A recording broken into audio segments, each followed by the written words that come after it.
மாலை மாற்று அது வந்து முதல் 2 வரிய ஃபர்ஸ்ட் படிச்சாலும் ஒரே அர்த்தத்தை கொடுக்கும், அதை தலைகீழா படிச்சாலும் ஒரே அர்த்தத்தை கொடுக்கும். ஃபார் எக்ஸாம்பிள், மலையாளத்தை நாம வந்து ஆங்கிலத்தை எழுதணும்னா தலைகீழா படிச்சாலும் வந்து மலையாளம்னு வரும். அது வந்து பாலிண்ட்ரோம்னு வந்து இங்கிலீஷ் ஆங்கிலத்துல சொல்லுவாங்க. அதே மாதிரி மாலை மாற்று பதிகத்தை வந்து ஞானசம்பந்தர் அப்படி பாடியிருக்காரு. அது வந்து அதை வந்து பாடினாதான் கேட்டாதான் புரியும். அந்த மாலை மாற்று பதிகத்தை மட்டும் எங்களுக்காக பாட முடியும்? நிச்சயமா பாடுறோம். திருச்சிற்றம்பலம்.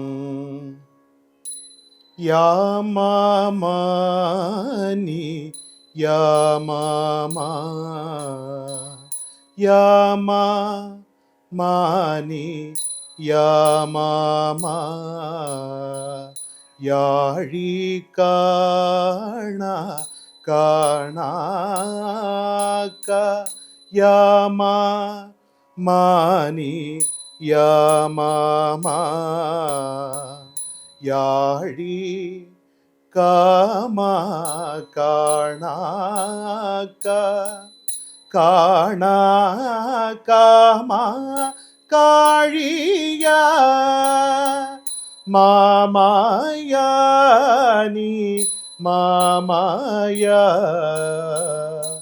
நிரகழாமித யாசழிதா ஏனணி ஏனணி லாயுழிகா காழியுளா நினையே நீனையே தாழிசையா தமிழாகரகனே இசையா தமிழா இசை தமிழாகரனே ஏ.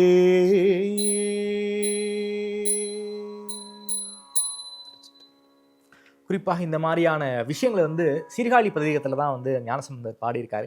ஏன் சீர்காழி தலத்துக்கு மட்டும் அவ்வளவு முக்கியத்துவம் கொடுத்த ஞானசம்பந்தர் இவ்வளவு பதிகங்கள் பாடியிருக்காரு? குறிப்பாக திருவள்ளுக்கூற்றிருக்கை, அதே போல மாலை மாற்று, ஏகச்சக்கரம், இதெல்லாமே வந்து சீர்காழி தலத்துக்கு மட்டும்தான் பாடியிருக்காரு. ஏன் சீர்காழி தலத்தை ஞானசம்பந்தர் ரொம்ப உயர்வா வச்சு பாடுறார்? திருஞான சம்பந்தர் தான் அவதாரம் செய்த தலம் சீர்காழி திருத்தலம். இந்த இலக்கியங்களிலும் பல்வேறு அந்த சந்த விகற்பங்களை கையாளும் பொழுது அதில் முதல் பதிகம் சீர்காழி பெருமானுக்கு தான்.